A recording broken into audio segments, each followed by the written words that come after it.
Sir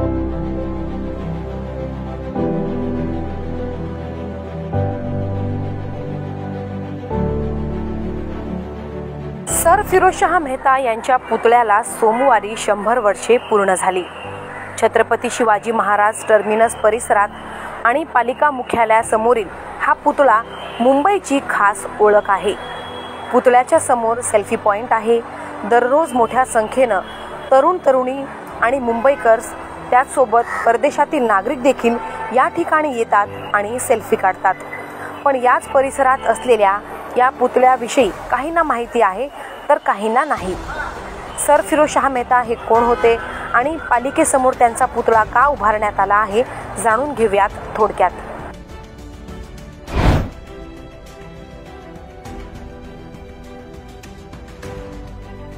Mumbai महानगरपालिका मुख्यालयाच्या प्रवेशद्वारावरील sir Firozshah Mehta यांचा पूर्णाकृती पुतळा म्हणजेच मुंबईची खास ओळख आहे। त्यांचा जन्म 4 ऑगस्ट 1845 रोजी मुंबईत झाला आणि निधन 1915 रोजी। त्यानंतर मुंबई महानगरपालिका मुख्यालयासमोर त्यांचा पूर्णाकृती पुतळा उभारला गेला। 3 एप्रिल 1923 रोजी या पुतळ्याचे समारंभपूर्वक अनावरण करण्यात आले। त्या ऐतिहासिक दिवसाला सोमवारी 100 वर्षे पूर्ण झालीत।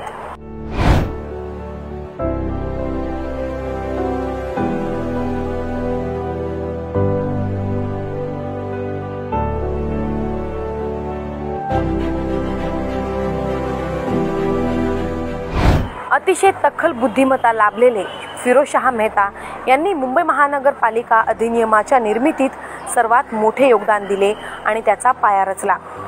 करदात्यांचे प्रतिनिधित्व असणारे नागरी प्रशासन असले पाहिजे ही त्यांची भूमिका ब्रिटिशांना मान्य करावी लागली आणि लोकप्रतिनिधित्व असणारे नागरी प्रशासन आपल्याला लाभले।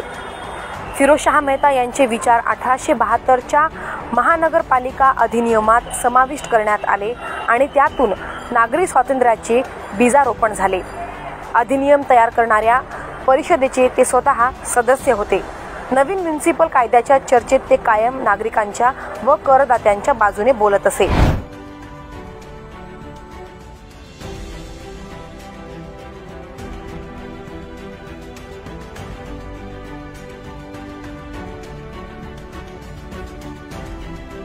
महानगरपालिकेत सर फिरोजशाह मेहता यांना सभापती या नात्यानं सन 1884 ते 1886 अशी सलग 2 वर्ष, तर अध्यक्ष या नात्याने सन 1905 ते 1912 अशी 4 वर्ष मुंबई महानगरपालिकेचा प्रथम नागरिक होण्याचा बहुमान मिळाला।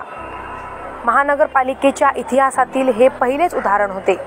या सर्व योगदानामुळे फिरोजशाह मेहता यांना मुंबईतील नागरिक प्रशासनाचे पिता हे सार्थ नाव मिळाले आणि त्यांना मुंबईचा सिंह म्हणून देखील ओळखलं जातं।